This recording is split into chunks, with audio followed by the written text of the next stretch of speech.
Hello and welcome back to the Biochemistry for Health Sciences channel. In today's video, we will quickly look at how we can study the functions of proteins. As we have emphasized several times in previous videos, the anatomy and physiology of a human being can best be understood by understanding the cellular activities that is going on in the 200 different types of cells present in the human. And in order to understand what each of these cell type is doing, we need to understand the proteins that are present in these cells, what we call as the protein profile of the cell. And that's important because these proteins carry out the activities of the cell.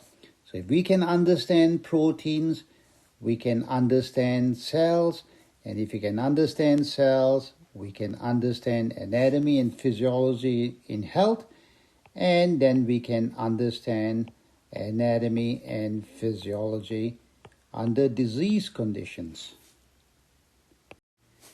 Recall that there are several different types or classes of proteins. There are proteins that we call nucleic acid binding proteins that bind DNA and or RNA. Then there are proteins that catalyze the biochemical reactions that are happening in a cell. These are catalysts that we call enzymes. And then there are proteins called signal transduction proteins that are involved in cell signaling so that cells can respond to the environment appropriately. Then there are a variety of transport proteins that bring chemicals in and out of the plasma membrane or in and out of the organelles in the cell. Then we have defense proteins that help protect us against microbes and other hazardous substances. Defense proteins include proteins like antibodies and complements and so on.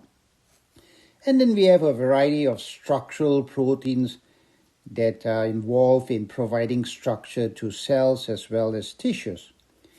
And then the last class which mentioned was what we call miscellaneous proteins that don't belong in any of the 6 classes, such as cytochromes, ferritin, enzyme inhibitors, and so on. So to understand anatomy and physiology of a human, we need to understand the functions and the properties of proteins. However, the problem is we cannot see proteins working in a cell, even under a powerful microscope. So how then can we study what these proteins are doing in a cell? There is an indirect way of finding out the function of a protein and how the function of the protein is affected by changes in the environment. Remember that proteins work by binding chemicals that we simply call a ligand. So proteins work, so proteins bind ligands. Some ligand comes and binds to the protein. So for example, enzymes which catalyze reactions, make reactions go faster, they bind ligands that we call substrates, or in general reactant chemicals. So an enzyme binds a reactant or a substrate. A transport protein binds the ligand, which is the chemical that is going to be crossing the membrane. The protein hemoglobin binds the ligand that we call oxygen. So hemoglobin carries oxygen in the bloodstream.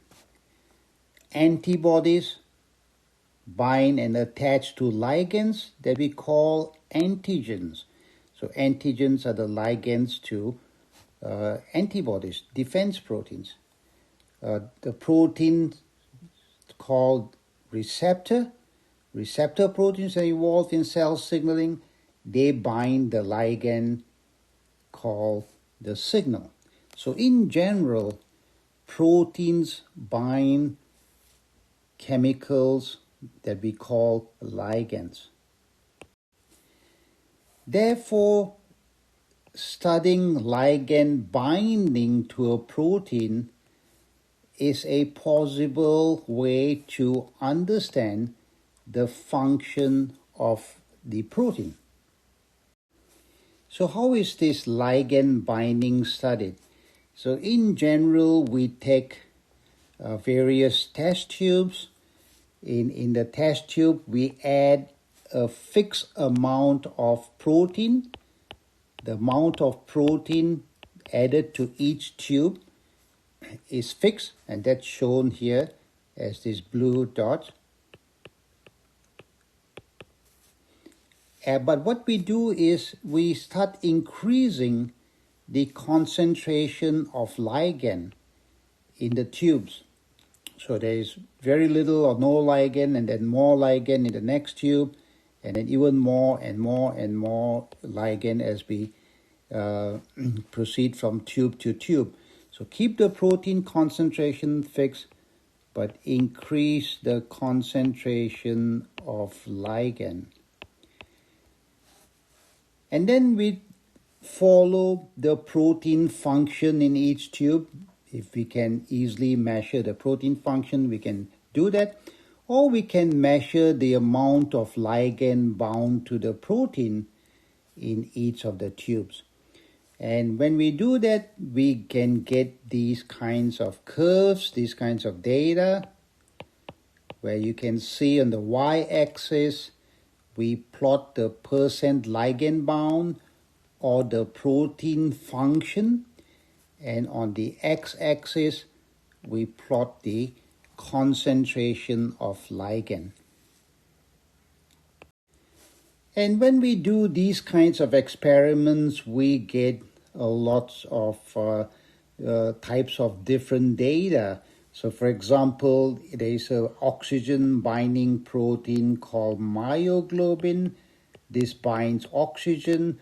We get a curve shown here, while in the protein hemoglobin that also binds oxygen, the curve that we get looks different, shown here as blue dots. Similarly, for certain enzymes, when we do these experiments and analyze the data, we might get a curve that looks like this, or for some enzymes, the curve might look like what is shown in these blue lines. So we get various different types of data, of curves, when we perform these experiments.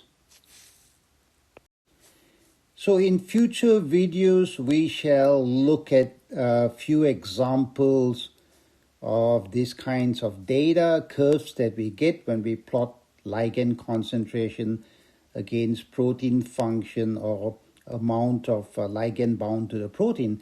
And we'll also then look at the physiological significance of this kind of data, which is especially important for healthcare workers. So until next time, goodbye and have a wonderful day, and hopefully we will see you soon in the next video.